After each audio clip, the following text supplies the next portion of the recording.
Hello, everyone. Welcome to our storytelling session. Today, I am going to tell you a story about a young boy who was full of dreams and curiosity. It's a story about adventure, about learning, and about understanding what is truly important in life. It teaches us that sometimes the greatest treasures are not far away, but right where we started. Let's begin our journey with a boy named Leo. In a small, quiet village nestled between rolling green hills and a sparkling blue river, lived a young boy named Leo. His village was peaceful, and the people were kind. Every morning the sun would peek over the tallest hill, and its golden rays would dance on the river. Leo loved his home, but his heart was filled with a special kind of curiosity. From his favorite spot on a small hill behind his house, Leo would watch the horizon for hours. The horizon, that magical line where the sky seemed to touch the earth, fascinated him.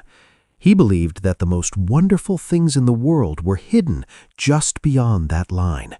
He imagined mountains made of chocolate, rivers flowing with honey, and trees bearing fruits of pure gold. One day, Leo would whisper to himself, I will go to the horizon and see all its wonders. His grandmother, a wise old woman with kind eyes and a gentle smile, would often find him there, lost in his dreams. What are you looking at so intently, my child? She would ask. Grandma, Leo would say, his eyes shining with excitement. I am looking at the horizon. I know there is a magical land there. I want to go and find it. His grandmother would smile and pat his head. The world is a big place, Leo, but remember, sometimes the things we search for are closer than we think. Leo listened, but he didn't fully understand her words. His desire to see the world beyond his village was too strong. As Leo grew older, his dream of reaching the horizon grew with him. He read books about faraway lands and listened to stories from travelers who passed through his village. Every story fueled his imagination and strengthened his resolve. Finally, on his 18th birthday, Leo decided it was time. He packed a small bag with some bread, a water flask, and a map he had drawn himself, a map that had only one destination, the horizon.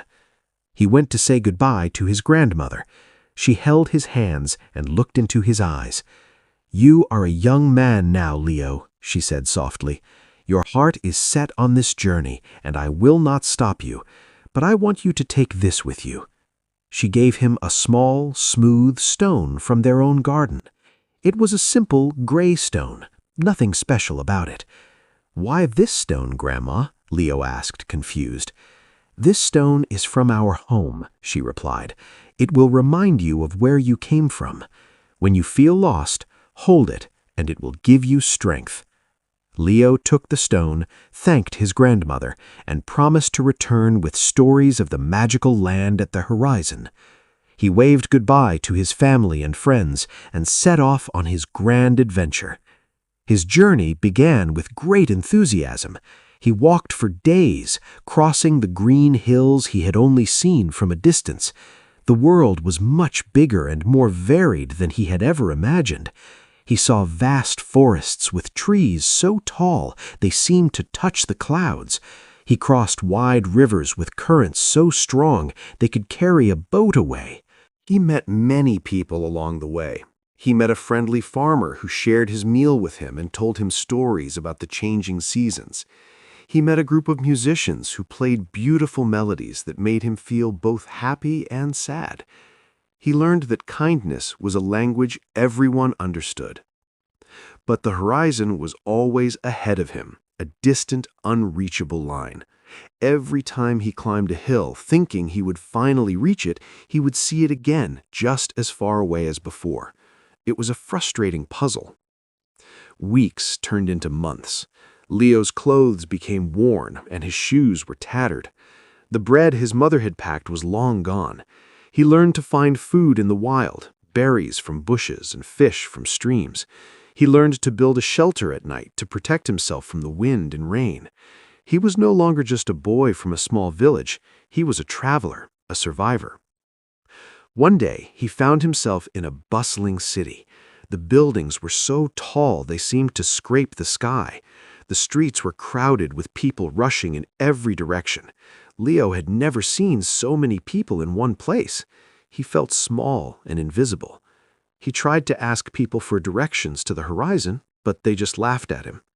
"The horizon?" one man said. "That's not a place, boy. It's just the limit of what you can see." Leo felt a pang of disappointment. Was his dream just a silly idea? Was there no magical land after all? He spent some time in the city, working odd jobs to earn money for food. He worked as a porter, carrying heavy loads, and as a helper in a bakery, learning to make bread. He saw how hard people worked and how they chased their own dreams, dreams of wealth, success, and happiness. But the city was not for him. It was loud and lonely. He missed the peace of his village, the sound of the river, and the warmth of his grandmother's smile. He decided to continue his journey, but his heart was heavy. The joy of the adventure was slowly fading, replaced by a feeling of weariness. He had seen many new things, but none of them were the magical wonders he had imagined. The mountains were just rocks, the rivers were just water, and the fruits were just fruits. He traveled through vast, empty deserts where the sun was merciless and water was scarce. He climbed cold, snowy mountains where the air was thin and breathing was difficult. He faced storms and dangers, and there were many nights when he felt completely alone. During these difficult times, he would take out the small gray stone his grandmother had given him. He would hold it tightly in his hand, and its familiar smoothness would bring him a sense of comfort. It reminded him of his home, of the green hills, the sparkling river, and the love of his family. It gave him the strength to keep going. One evening, after many years of traveling, Leo found himself on a high cliff overlooking the ocean. The sun was setting, painting the sky with brilliant colors of orange, pink, and purple. The ocean stretched out before him, vast and endless. And there it was, the horizon, a perfect straight line where the water met the sky. He had traveled across lands, through forests, cities, deserts, and mountains, and here he was at the edge of the world, looking at the same horizon he had seen from his little hill back home. He sat down on the cliff and watched the sun disappear below the horizon. A deep sense of realization washed over him. The man in the city was right. The horizon wasn't a place to be reached. It was a limit, an illusion. His entire journey had been a chase after something that could never be caught. He felt a mix of emotions, disappointment, sadness, but also a strange sense of peace. He had not found a land of magic, but he had found something else. He had found himself. He had learned to be strong, resilient, and independent. He had learned about the world and its people. He had learned the value of kindness, hard work, and perseverance. He had seen beautiful landscapes and faced terrible dangers. The journey itself had been the real treasure. He thought about his grandmother's words. Sometimes the things we search for are closer than we think. He finally understood what she meant. The magic he was looking for was not at the horizon. The magic was in the love of his family, the peace of his village, the kindness of strangers, and the strength he found within himself. The real treasure was the home he had left behind. With a newfound clarity in his heart, Leo decided it was time to go back. The journey home was different. He was no longer a naive boy chasing a fantasy. He was a man who understood the world a little better. He retraced his steps, but this time he saw everything with new eyes. He appreciated the beauty of the forests, the generosity of the people, and the simple joys of life that he had overlooked before. After many more months of travel, he finally saw the familiar rolling green hills of his village in the distance. His heart leaped with joy. As he got closer, he saw the sparkling river just as he remembered it. He walked into the village, and everything was just as he had left it, yet it felt completely new and precious. People recognized him and welcomed him with open arms. They were amazed by his stories of the world beyond their hills. He ran to his house and found his grandmother sitting on the porch, looking older but with the same kind eyes. She saw him, and her face lit up with a radiant smile. "Leo," she whispered, her voice filled with emotion, "you are back." Leo hugged her tightly, tears streaming down his face. "I'm home, Grandma. I'm finally home." He took out the small gray stone from his pocket. It was worn and smooth from being held so many times. He placed it back in the garden from where it came. "Did you find your magical land at the horizon?" she asked gently. Leo smiled, a wise and peaceful smile.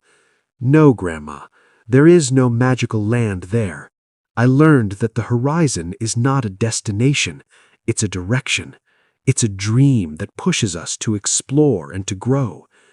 He looked around at his home, at the familiar faces of his family, at the green hills and the sparkling river. "I traveled the world to find magic, only to realize that the most magical place in the world is right here. My treasure was always here, waiting for me to return."